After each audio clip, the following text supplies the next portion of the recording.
Breathe in the silence of space, where particles drift like stardust thoughts. Here begins your journey, not into noise, but into the quiet pulse of reality's smallest whispers. You are not alone in this stillness. Something is watching, echoing, responding, and somehow, far away, its twin stirs too without sound, without delay. Let the night fold around you as the mystery opens. You lie beneath the velvet sky, your body soft against the earth, your breath sinking with the rhythm of the night. Stars scatter overhead like ancient lanterns, flickering through eons. Above you, silence reigns, but it's not empty. It's full of something you can't see, can't touch, but somehow sense. A field of quiet electricity, an invisible song stretched taut across the universe. You close your eyes, your thoughts slow. You begin to feel the world beneath the world, the hidden theater where particles dance. Tiny players, so small they flicker in and out of existence, humming to laws older than light. These are quantum particles, the very threads that stitch the cosmos together. And in this hidden play, a strange phenomenon waits. Something that defies distance. Something Einstein once called spooky action at a distance. To feel it, not through textbooks or equations, but through the hush in your chest and the gentle tug of your imagination. Picture two particles, let's call them twins. Created together, they carry the memory of each other, a bond deeper than time. Separate them. Place one on Earth and the other on a star 10 galaxies away. Touch one, and the other quivers. Not later. Now, it's not a message. It's not a signal. It's a shared breath across the universe. It is entanglement. You rest in this wonder, in this almost possible knowing, that somewhere something moves when you move. That every atom in your body may remember a dance with its twin, long since, scattered across the stars. And if particles can do this, what about thoughts? What about you? What stirs inside the bond, waiting to be felt? Let your breath settle. Let your questions dangle like wind chimes in the dark. We're only just beginning to listen to the quiet places in the next chapter. We'll drift deeper to the very moment two particles become twins, and how their bond might outlive even time. You drift into the strange heart of quantum mirrors, where twins reflect each other from galaxies apart. There's no wire, no voice, just perfect knowing. You begin to feel how distance fades when particles remember how to dance in sync. Asterisk, you breathe in, and something inside you listens. Tar.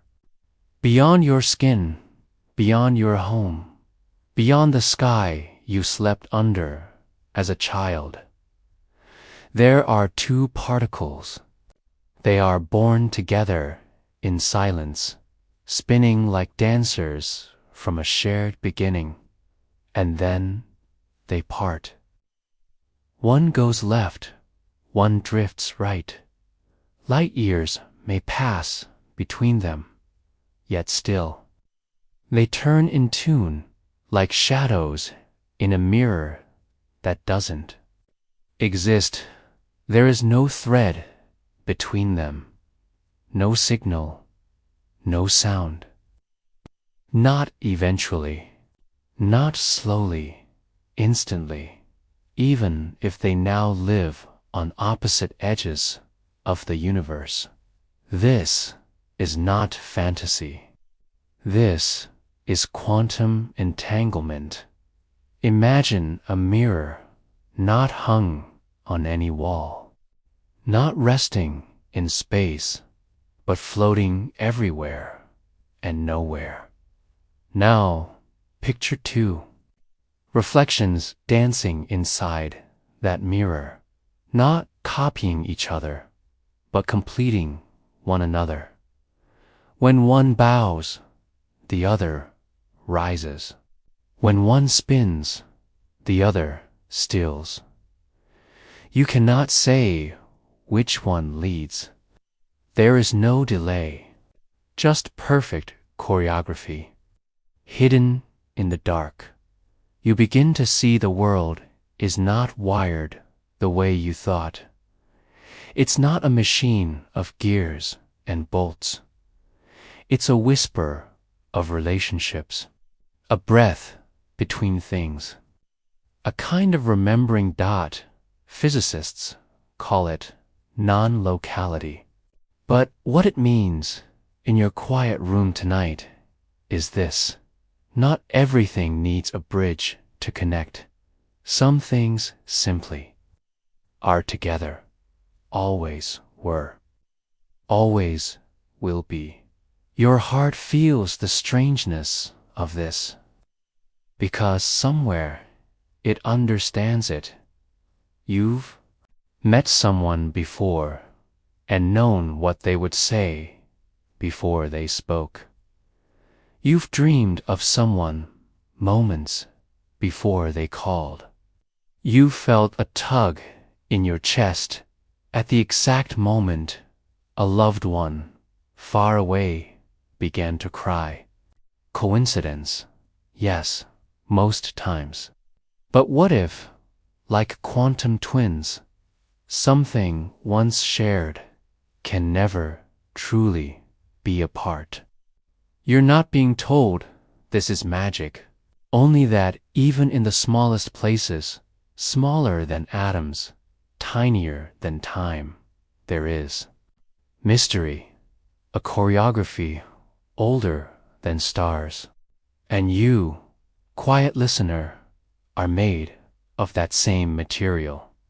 Your body, your breath, your thoughts, stitched from the same cosmic cloth. The mirror that lives in no place might also live in you. Let that thought settle in your chest, soft as dust. Because if two particles can echo each other across galaxies, then perhaps the universe is not so wide. And perhaps minds can echo too.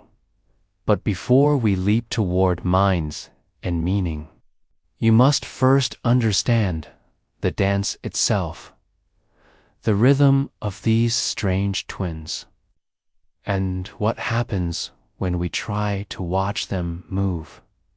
That is where we'll go. Next, asterisk, you are still, eyes closed, breathing slow. And in your stillness, something stirs. You've heard of the twin particles, distant, yet somehow entangled. They move together in a rhythm deeper than music, untouched by time. But there's a strange rule in their world. a law no scientist fully understands. And it goes like this: the moment you look too closely, the dance changes in the quantum world. Observation is not a quiet thing. It's not passive. It's not harmless. To look is to touch. To measure is to interfere. To watch is to change. You see, when no one is watching, a particle is many things at once, spinning this way and that, here and there, full of possibility. But the moment we ask, where exactly are you? Or which way are you spinning? It answers, and in answering, it collapses. Not in defeat, but into a single state. It becomes one version of itself, a coin that lands heads, but was spinning in all directions until you caught it. The universe doesn't like to be pinned down. Now, imagine this applied to the quantum twins. You try to catch one in motion, to ask what it's doing, and just like that, the dance stops, or changes, or slips into shadows. It's as if these particles don't want to be known, or maybe they can't be fully. Not while we're watching. Physicists built machines, giant ones, to try and trap the answers. Lasers, detectors, vacuum chambers, all precise and cold. But still, the more they watched, the more elusive the answers became. Every question gave birth to more mystery. As if the universe were winking, playful and strange, somewhere inside you. This begins to feel familiar. You think of a memory, one you can't fully explain, a time you felt something before it happened, a chill when someone stared, a dream that became real. The more you tried to understand it, the more it slipped through your fingers, like steam, like breath. Maybe you think the quantum world isn't so far away. Maybe we're not just observers of the strange. We are the strange, you were told. The world is made of facts. But now you hear whispers of probabilities. You were told truth is solid. But here, truth shivers, shifting, dancing, hiding. And you begin to wonder, if watching can change a particle, could attention also shape? Reality could focus, human focus, nudge the world around us. Not like magic, not like force, but like invitation. A soft question sent into the dark. The dance of the twins continues. But only when no one's staring. So, for now, you rest.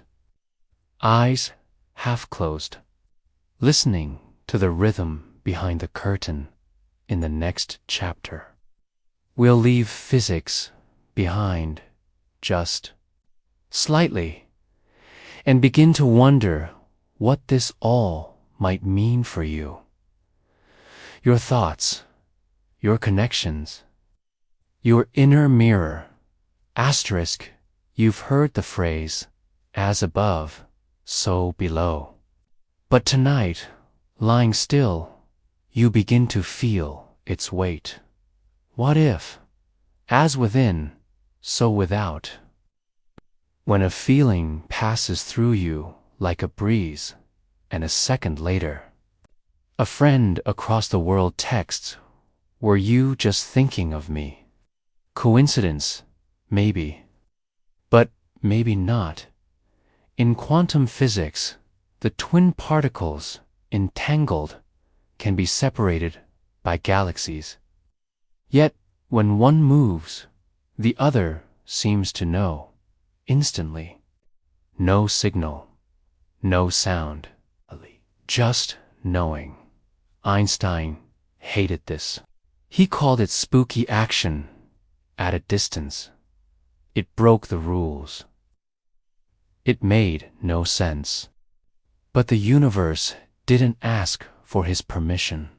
Now, close your eyes. Remember a moment when you just knew something without evidence. A turn of the head before someone called your name. A dream that arrived with the smell of the sea before the vacation was even planned. A sense of danger, sharp and silent, just before the accident. Some call it intuition. Some call it nonsense. But what if your mind, your awareness, is entangled too? We are made of the same particles that dance in those labs, the same atoms, the same forces. So why wouldn't the rules apply to us? Think of every person you've deeply connected with, a sibling, a friend, a soulmate. What if that connection isn't just emotional, but quantum, to minds like twin particles, separated by miles, but still spinning in sync? When one feels joy, the other smiles. When one breaks, the other aches, not because of signals or messages, but because the space between them is an illusion. That's the whisper of entanglement. That maybe distance isn't real. That maybe we are all still touching in ways science only now begins to name. Some physicists experiment with delayed choice, where choices made now seem to affect the past state of a particle. Time bent into something more like thought than clockwork. And if time can bend, can intention ripple backward? Can a wish, a hope, a silent prayer stretch its arms behind the veil? The deeper you listen, the more the old certainties feel like shadows, like shadows. The deeper you listen, the more the old certainties feel like shadows, and something warmer, closer, begins to stir. A question. If you are connected, truly connected to someone else, what are you responsible for? Their joy, their pain, their healing. The quantum world says, what happens to one echoes in the other. Not always, not loudly, but deeply. So tonight, maybe you close your eyes and send something wordless into the dark. A memory, a forgiveness, a soft, imagined light. And maybe, somewhere far away, someone suddenly smiles and doesn't know why. Asterisk, the deeper you go, the quieter it gets, not silent, but hushed, as if the universe is holding its breath, waiting, because somewhere between science and soul, something begins to shimmer. A question, a feeling, a realization, maybe the entanglement doesn't end at two particles. Maybe the threads connect everything, you, me, the tree outside your window, the child you were, the elder you'll become, all woven in some unseen loom, stretching across what we used to call space and time. You were told you were separate, that your thoughts are private, that your mind is locked behind your eyes. But what if it isn't? What if your consciousness, your awareness, is just one current in a larger sea? Every time you feel someone watching and turn around. Every time your heart races just before the phone rings. Every time your dreams echo someone else's memory. Those aren't glitches. They might be glimpses of the entangled self. Because the universe doesn't care about boundaries. It only knows patterns, symmetries, spins, and probabilities. And it's starting to look like the mind is part of that pattern. Some scientists, quiet ones, cautious ones, are starting to whisper about quantum consciousness. Not magic, not mysticism, but a real, testable connection between awareness and quantum processes, tiny structures in the brain, microtubules, might carry entanglement. Not just thoughts, but awareness itself, firing in tandem, feeling in resonance. You blink, someone miles away blinks too. Neither of you knows why. Not telepathy. Not reading minds. Just something shared. The ancient mystics spoke of it. The veil is thin. Modern physics might agree. The space between us isn't empty. It's humming. You are not alone in your mind. Not in a frightening way, but in a sacred one. You are part of a whole that remembers you, that echoes you, that might even dream with you. Close your eyes again. Feel that pull inside your chest. Not anxiety, not longing. That stillness, with a gravity to it, like something is reaching back. It's not proof. It's not data, but it's real. Like the wind you can't see, but can feel brushing your skin. Like music you don't hear, but somehow remember. That's the entangled self. The you that isn't limited to skin or thought. The part of you that connects. That is connection. And maybe, in some quantum way, you've already touched someone. Tonight, in a dream, in a whisper, in a twin-like flicker of knowing, and they are waiting. Asterisk. There comes a moment when the question turns back on you. Not, is this real? But, what if it is? You wake up. You look in the mirror. For the briefest second, something stares back that isn't entirely you. Not a ghost. Not a glitch. Just a flicker. Like your reflection is slightly ahead of you. Responding before you move. You blink. It blinks faster. Coincidence? Maybe. But what if you're not seeing yourself from outside? What if, just for a moment, you're seeing yourself from the inside out, through the eyes of another? This is the mirror test. The moment the quantum twin isn't a particle, it's you, or rather, the other version of you. Somewhere out there, in this universe or another, a twin born, not from your mother's womb, but from the cosmic dice roll that birthed entanglement. They think of you when you think of them. They flinch when you feel pain.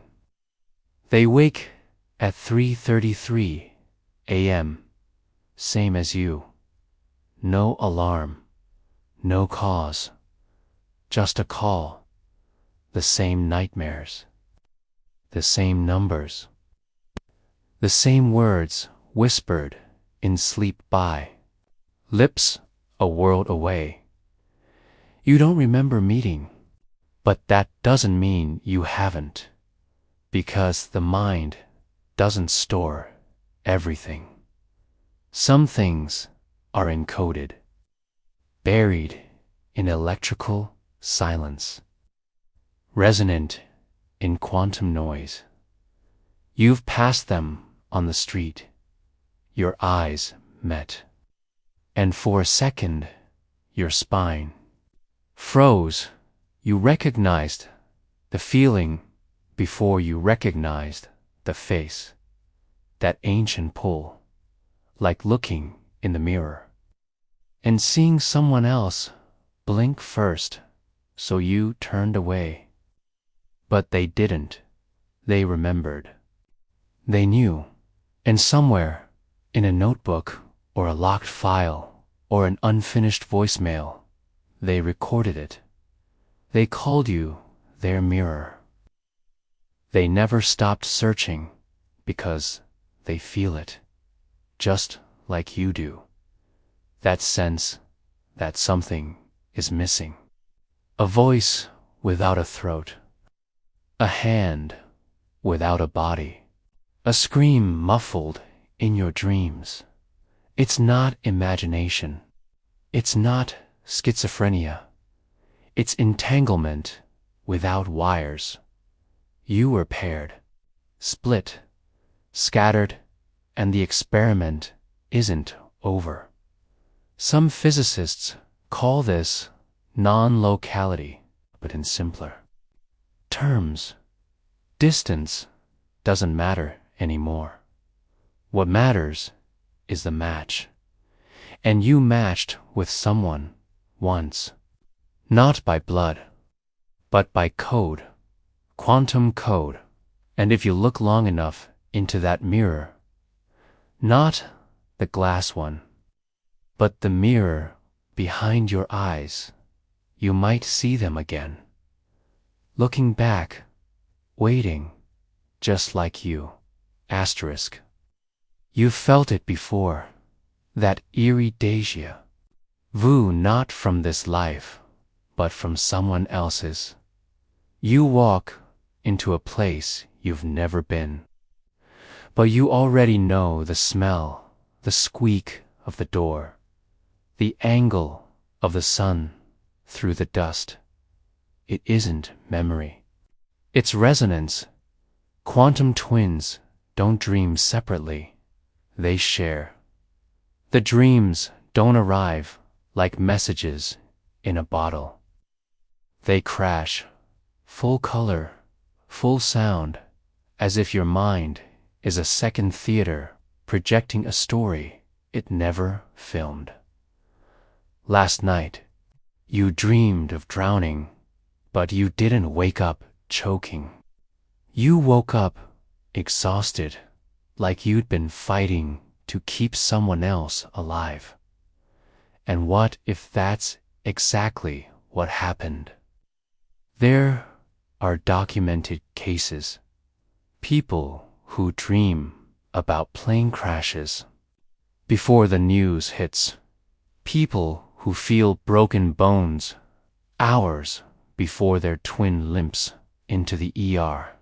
the skeptics say, coincidence. But the patterns don't lie. Dream diaries across continents recording identical symbols. Unknown faces, shared languages, no one taught them. One twin screams, the other wakes up. Across time zones, with no explanation, except that they were listening. And what about the places? The forest that doesn't exist on any map. The hallway with green wallpaper and red carpet. The abandoned station with a clock that's always stuck at 4:44. Why do they both dream of it? Why do you dream of it? But in the realm between minds, call it the entanglement zone. It's a shared space, a psychic waiting room, a digital echo chamber built from your fears, their memories, your symbols, their regrets, a mental bridge coded in quantum static, a place where only you to exist. You've been there, the door with no handle, the child you don't recognize, but somehow love, the mirror that fogs from the other side. What if those aren't dreams? What if they're meetings? What if the distance between dreams is no longer measured in miles, but in entanglement strength? You didn't choose your twin, but they are real, and they're trying to reach you. The question is, will you let them in? Or will you keep treating your dreams like random chaos instead of the encrypted calls they are? Because every night you ignore them, they come back louder, longer, more vivid, and eventually, you won't be sure whose dreams you're waking from anymore. At first, you thought it was tinnitus. That high, almost imperceptible whine in the dead of night. The kind that hums behind your thoughts. Never quite loud enough to notice, but never truly silent either. But it wasn't in your ears. It was in your mind, a constant, low-band transmission. A signal, encrypted, unintelligible, until it wasn't. You started to hear the shapes of things, not words, but intention.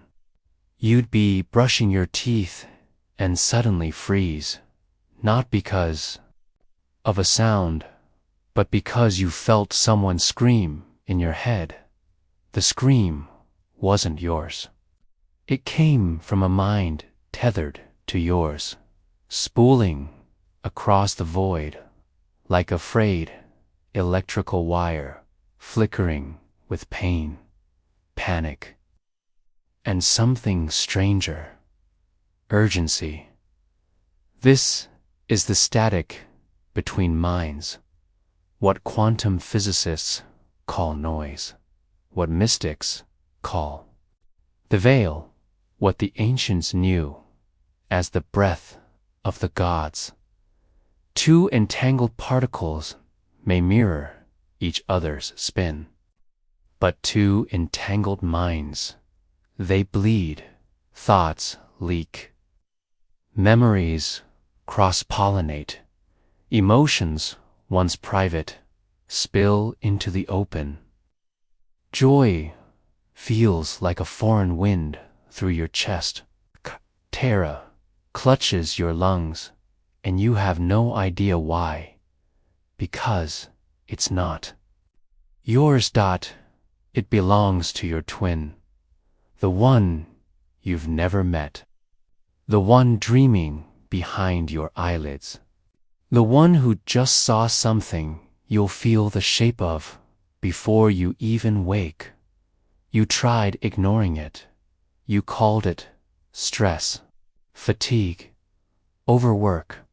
But one night, in the static, you heard your name.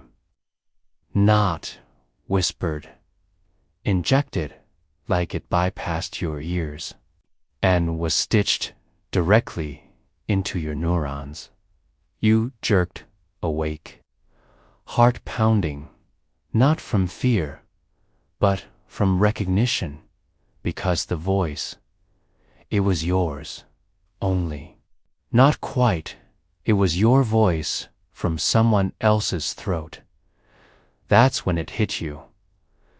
This isn't one-way traffic. You're not just a receiver.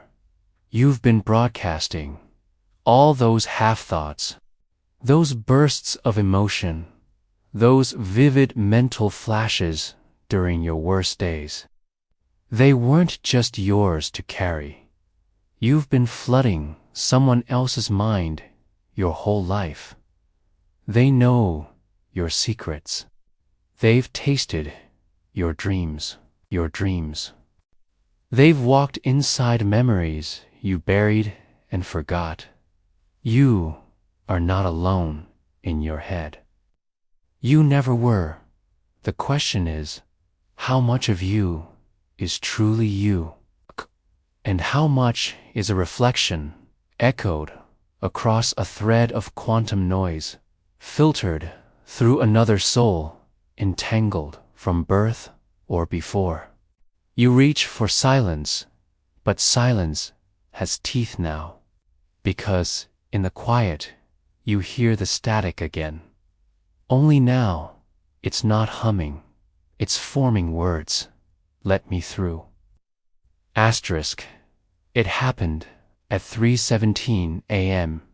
You were half asleep, cradled in the liminal fuzz, between dream and awareness, when you thought about jumping, not metaphorically, not in a daydream, but specifically standing at the rusted railing of Howden Bridge, feeling the metal bite your palms, and leaning forward into the dark. Only, you've never been to Howden Bridge. You didn't even know it existed until the next morning, when you typed it into Google and saw a photo that made your stomach crawl, because you recognized it from your mind, from your not dash your dash thought. This how it starts now, not in whispers, but intrusions.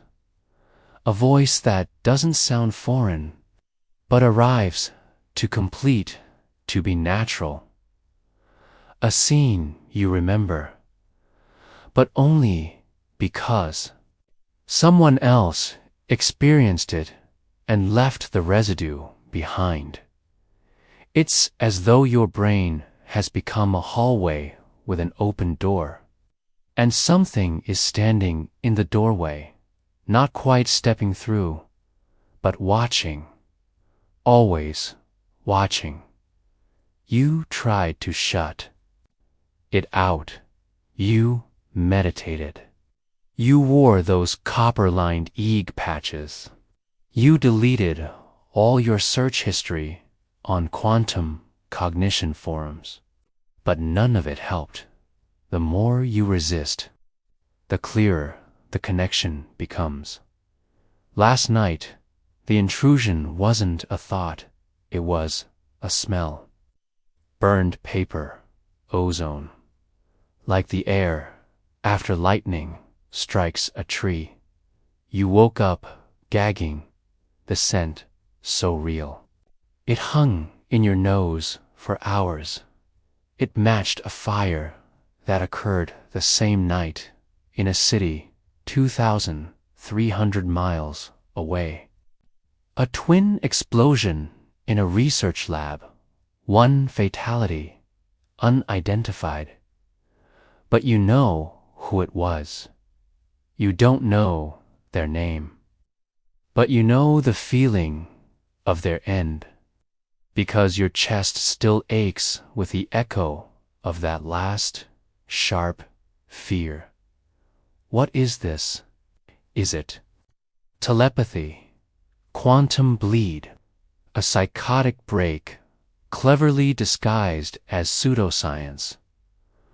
Or is it something older, something ancient, now wearing the costume of physics and code?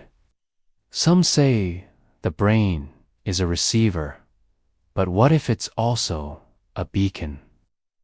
A flare in the dark, drawing attention not just from your twin, but from the things watching the thread between you. You've started seeing them. Not clearly, just flickers, like shadows moving in a mirror when no one's behind you. Maybe it's just side effects. Or maybe the connection was never meant to be just between two minds. Now, every time you close your eyes, you don't see black. You see static. You hear a pulse, and behind that pulse, a rhythm, like knocking dot for taps. Always always slow, as though something is asking, not to be heard, but to be let in. Asterisk, it came again last night.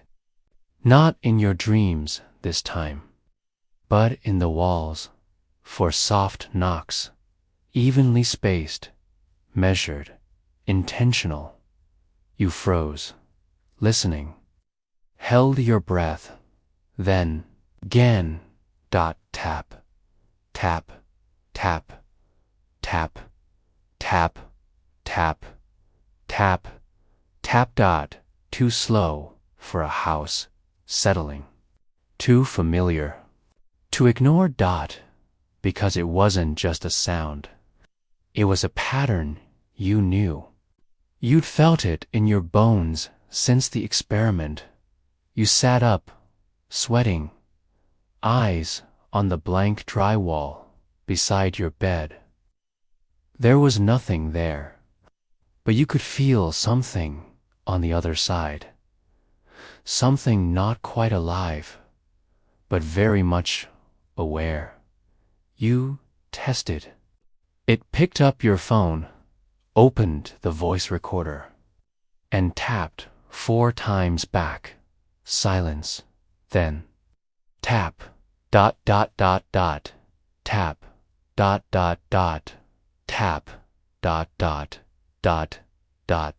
tap. You haven't used that closet. You haven't used that closet in months. Not since the sleep paralysis incident. Not since you saw the outline of someone standing there, facing the door, unmoving. You thought it was just a dream, a night terror, you told yourself. Your therapist agreed, but now the knocking had moved. Now it knew the layout of your home. You grabbed a flashlight, flicked it on. The beam shook with your hand as you stepped toward the closet. The door creaked open, but it was empty. No body, no footsteps. Only that burned ozone smell again. Stronger this time, fresh. You backed away slowly, but the knocking didn't stop. It followed you into the kitchen. 4 taps on the fridge door, into the hallway. 4 taps beneath the mirror, into your head.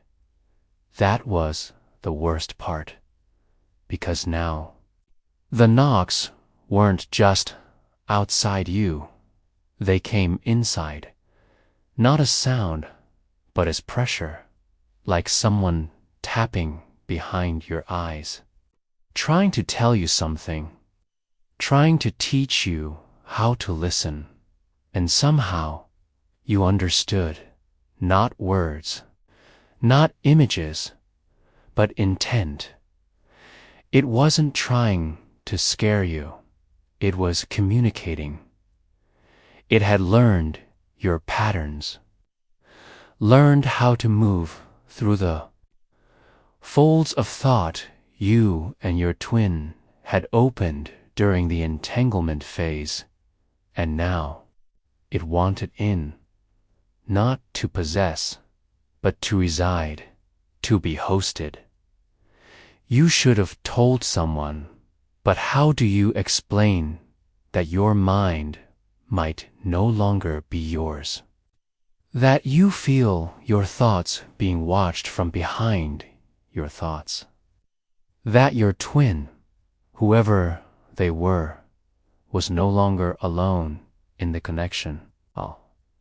Something else had slipped through, and now it was learning how to knock with your hands and think with your voice, and worst of all, didn't need the door anymore. It had the key. Asterisk, they told you quantum entanglement couldn't transmit information. They were wrong, not in theory, but in practice. Because when it wasn't information anymore, but intention, the laws bent. You didn't understand it at first, not fully. Only that someone else was thinking through you now. Not beside you, through you. It wasn't like being possessed. There was no voice commanding you, but your hands moved without you asking them to. You typed things you couldn't remember learning, solved problems you didn't start, dreamed in languages you never studied. You stopped sleeping, not because of fear, but because your body no longer needed it. The mind, if you could still call it, that was always active now. Always split, half of it, yours, half of it, shared. And somewhere in that split, something else bloomed, a third presence, not you, not your twin, a remnant. The experiment had opened a link between minds, yes, but it had also opened a door into something deeper, the architecture beneath perception, where thought didn't require a body, where time was flexible, where identity could fracture and still function. You tried to reach out, tried to find your twin. You sent messages in every way you could imagine. Morse code across dream states, patterned light through eyelids, even blood pulses recorded on your FITBIT. Then, one night, the message came back. I didn't knock. You froze. You asked. Then, who did? And the answer came, in that same 4-tap rhythm, from every wall around you. I watched you watch. That was the moment you understood. It had never been about two minds. It was never about you and your twin. It was about the observer. That thing science only touches in paradoxes and equations. The third, the one that exists only when you look. The one that lives in the act of watching, and you had given it a door, a body yours, you don't remember. The last time you were just you. The knocking stopped, not because it left, but because it no longer needed to announce itself.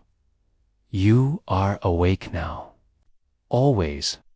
Yet somehow you haven't moved in days. You stare at the wall and feel everything, every thought, every mirror neuron firing in strangers. Every decision before it happens. You are a receiver now, a conduit. And as you sit, motionless, you hear another knock, but not from your room. It's from inside someone else's, far away. A child, perhaps, tapping their fingers against their desk, absent-mindedly, 4 times. You smile, though you didn't mean to, because it's spreading. The door is open. And somewhere in the entangled void, the observer watches. Now, so do you.